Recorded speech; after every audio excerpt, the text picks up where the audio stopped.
At være ordblind betyder ofte, at jeg har svært ved at lære nye ting. Især med min ADHD, som gør, at hvis der ikke er noget, der er interessant, så gider jeg slet ikke lære det. Og det er endnu sværere for mig at koncentrere. Så blandingen af de to har gjort det rigtig svært for mig at lære. Men jeg har fundet appen, der hjælper mig med allerbedst at lære mit koreanske.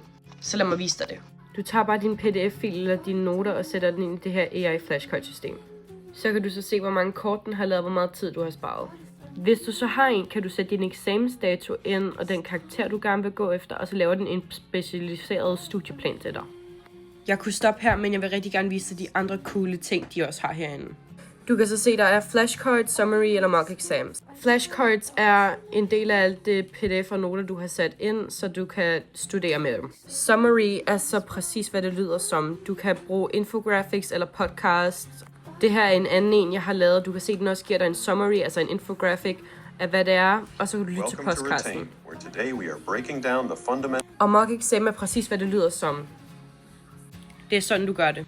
Skriv en flower emoji, hvis det her har hjulpet dig. Bye bye.